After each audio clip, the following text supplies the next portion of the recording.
నేను ఇక్కడ బతికున్నంత కాలము ఉపన్యాసాలు చెప్తానన్న ఊహ నాకు ఎప్పుడూ లేదు. నేను ఇక్కడ 9 రోజులు అనుకున్నది 8 రోజులకు అయిపోయింది అంతే. కాబట్టి ఇప్పుడు నాకు సత్యం తెలుసు. నేను ఇక్కడే ఎప్పుడూ చెప్తూ ఉండను. ఇక్కడ అయిపోతుంది. అయిపోయిన తర్వాత ఎక్కడో విశాఖపట్నంలో ఉపన్యాసం ఉంటుంది, అక్కడికి వెళ్ళిపోతాను. అక్కడ ప్రారంభం అవుతుంది, ఇక్కడ పూర్తి అయిపోతుంది.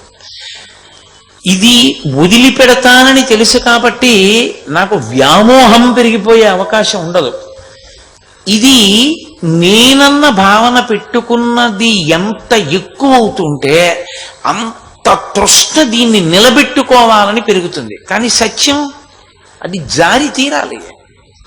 అది ఏ కారణం చేత చతుర్ముఖ బ్రహ్మగారికి కూడా సాధ్యం కాదు దాన్ని నిలబెట్టడం. ఎందుచేత అంటే ఆయన సృష్టికర్త. ఆయన దీన్ని సృజించాడు పంచభూతములతో.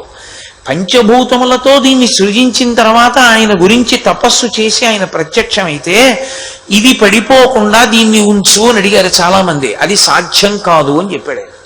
అది కుదరదు. ఎందుకు కుదరదు అని అడిగారు. అది సృష్టి ధర్మము, దాన్ని దాటడం నా వల్ల కాదన్నాడు. అదంతే. జాతస్య హిధ్రువో మృత్యు ధ్రువం జన్మమృతస్య చ. పుట్టినది పడిపోతుంది, పడిపోయినది పుడుతుంది. ఇది పడిపోతుంది, లోపల ఉన్న ఆత్మ వేరొక దాన్ని తొడుక్కుంటుంది మళ్ళీ సుఖదుఖములు అనుభవించడానికి. ఈ లాల్చి ఈ సాయంకాలం నేను వేసుకున్నాను, ఈ లాల్చి రేపొద్దున నేను వేసుకోను. ఇంకా ఇది ఇంటికి వెడితే విప్పేస్తానంతే. చెమట పట్టింది కాబట్టి ఇక మరొకసారి వేసుకోవడానికి పనికిరాదు, వదిలిపెట్టేస్తాను. వదిలిపెట్టేసేటప్పుడు నాకు భ్రాంతి ఉండదు. ఇది వదిలిపెట్టేస్తానని తెలుసు కాబట్టి ఇది ఎప్పుడూ నేను వేసుకుని ఉంటానన్న భావన నాకు లేదు, వదిలిపెడతాను. కానీ వేసుకుంటున్న శరీరం మార్చుకుంటోంది చొక్కాలని. అలా ఆత్మ మార్చుకుంటోంది. అది నేను. ఈ నేను కాదు. దాని మీద ఉంచుకోగలిగాడు అనుకోండి, అప్పుడు ఏమవుతుందంటే ఆ సత్యమునందు నిలబడిపోయినటువంటి వాడికి ఇది వెళ్ళిపోతున్నప్పుడు కూడా, ఇది వెళ్ళిపోవడానికి సిద్ధపడిపోతున్నప్పుడు కూడా గాబరా ఏం ఉండదు, కంగారేం ఉండదు. భగవాను ఒక మాట చెప్తుండేవారు. అది ఎంత వేదాంతంతో మాట్లాడేవారు ఆయన, ఎంత గంభీరంగా మాట్లాడేవారు. ఆయనకి సర్కోమా వచ్చింది, ఎడం చేతి మీద పుండు పుట్టింది. పుండు పుట్టి మీతో చెప్పాను, అలా నెత్తురు కారిపోతూనే ఉండేది. ఎంత పోటో, దాని మీద వెన్నుపూసల మధ్య ఉండేటటువంటి నరం తెగిపోయింది. ఎంత పోటు. ఇంత పోటుకి ఆయన సాక్షి. ఆయన దగ్గరికి వచ్చి అన్నారు, అయ్యా అది అంత బాధ పెడుతోంది కదా, ఇదిగో ఈ ఫలానా మందులు మీరు వేసుకుంటే, ఈ మందుల పట్టీలో ఉన్న మందులు తెప్పించుకుని వేస్తే నొప్పి తగ్గుతుంది కదా అంటే, ఆయన నోటి వెంట వచ్చినటువంటి మాట ఏమిటో తెలుసా? ఒక చుట్టం ఇంటికి వచ్చాడు అనుకోండి, ఆ చుట్టం ఎక్కువ ఉండడం మీకు ఇష్టం లేకపోతే మీరు ఏమనవలసి ఉంటుంది? చూసి చూడనట్టు ఉండాలి, పెట్టి పెట్టనట్టు ఉండాలి, పట్టించుకోనట్టు ఉండాలి. ఆయన వెళ్ళిపోవాలని కోరిక మనసులో ఉంది, చాలా బాగా పట్టించుకున్నారు అనుకోండి, ఆ చుట్టం వెళ్తాడేంటి, చాలా బాగా చూస్తున్నారని కూర్చుంటాడు. ఇదే ఒక కట్టె. ఎప్పుడు లోకంలో బోలెడన్ని కట్టెలుంటాయి, ఏ కట్టె అయినా కాలిపోవలసిందే. మీరు కాల్చండి కాల్చకపోండి, అది మట్టి అయిపోతుంది. ఇదొక కట్టె, ఇది కాలిపోతుంది ఒకప్పుడు. ఈ కట్టెకు మళ్ళీ ఓ పుండు, ఆ పుండుకి మళ్ళీనేమో ఈ కట్టెకు వచ్చిన చుట్టం, దాన్నంత గౌరవం అంత ముద్ద, అలా చేసే కదూ దాన్నంత పెంచుతున్నారు అన్నారు ఆయన. ఎంత సాక్షి భావనో చూడండి.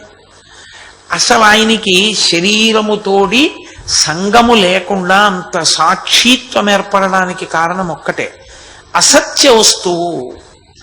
అసత్య వస్తువు అనేటటువంటిది ఒకటి తెలిస్తే లోకంలో దాని మీద మీకు విపరీతమైన వ్యామోహం ఉండదు. అందుకే మీరు చూడండి, ఎక్కడెక్కడి అసత్య వస్తువులు ఉంటాయో అక్కడక్కడవి కాసేపు సంతోషంగా ఉంటాయి, ఆ తర్వాత ఎంత తొందరగా వాటిని వదిలిపెడదామా అని ఉంటుంది. రైలు ఎక్కాలనుకోండి, ఆ రైలు వెళ్ళిపోతుందేమో అని రిక్షా ఎక్కుతాడు, గబగబా రైలు ఎక్కుతాడు. మంచి సీటు దొరకాలి, కూర్చుంటాడు. కూర్చున్న గంటకి ఇంకా రేపు పొద్దుటికి చేరతా ఉంటాడు. రైలు దిగిపోయేటప్పుడు అమ్మయ్యా అయిపోయింది ప్రయాణం వచ్చేసా ఉంటాడు. ఏది అసత్యమో, అసత్యం అంటే తనకి జీవితాంతం దానితో సంబంధం లేదో, తాను దిగిపోతాడో దాంతో అంత వ్యామోహం పెట్టుకోడు. అందుకే అద్దె ఇంటి మీద మోజు ఉండదు ఎవరికి. అద్దె ఇల్లు పాడైపోతోంది అనుకోండి, అందులో అద్దెకున్నవాడికి ఏముంటుంది? అది పాడైపోతుంది. దాని గురించి అందులో ఉండకపోయినా బాధపడేవారు ఎవరంటే యజమాని, వాడు బాధపడతాడు. అద్దెకున్నవాడు బాధపడ్డావు. అందుకే లోకంలో ఒక సామెత ఉంది, ఏమనుకోకండి నేను అలా అన్నానని, fools construct the houses and wise men live in it అని. చాలా అమాయకులైన వాళ్ళు ఇళ్ళు కడతారు, చాలా తెలివైన వాళ్ళు అద్దెకుంటారు అని ఒక సామెత. ఎందుకంటే వాడికి హాయి, దాని గురించి ఏ సంబంధం లేదు.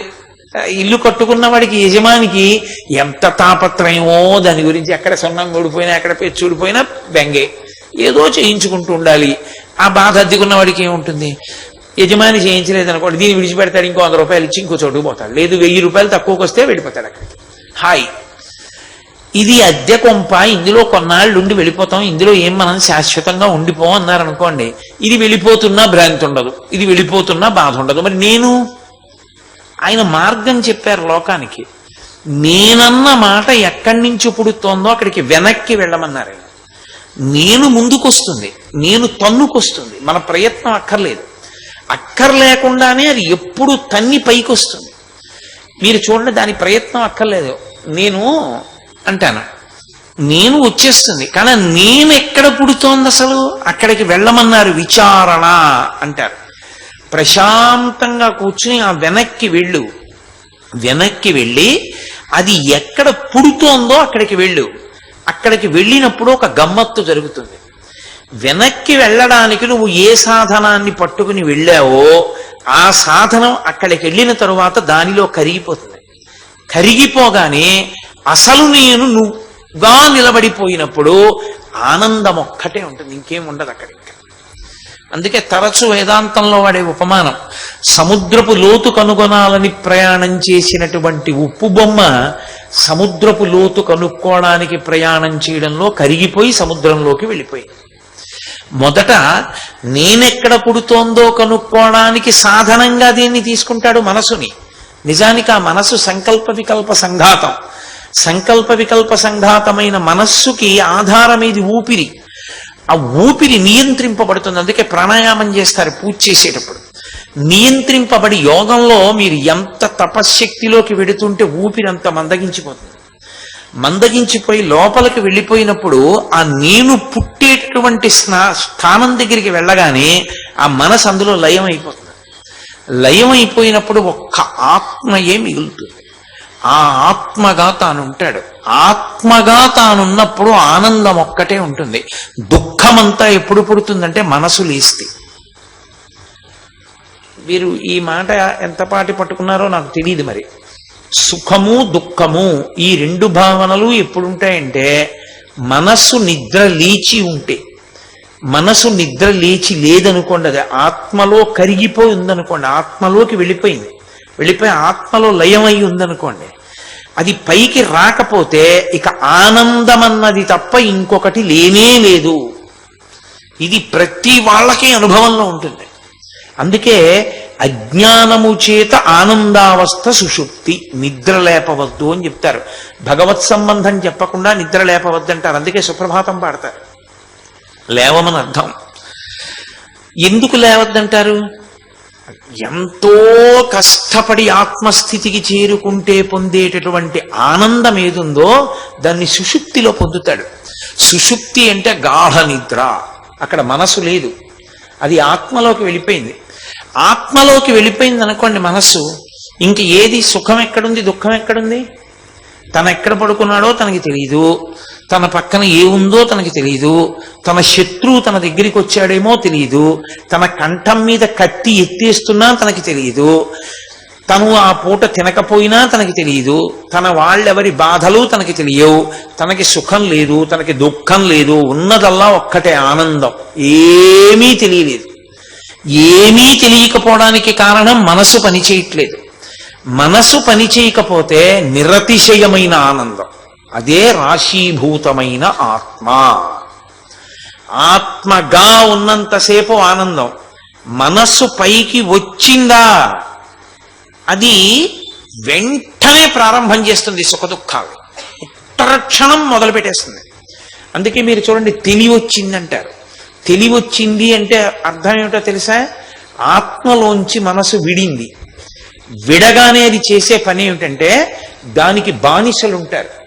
అది కొన్ని కోట్ల జన్మల నుంచి వశవర్తుల్ని చేసుకుంది, బానిసల్ని చేసుకుంది. దాని ఆదేశం బట్టి లేచి అనుసరించాలి.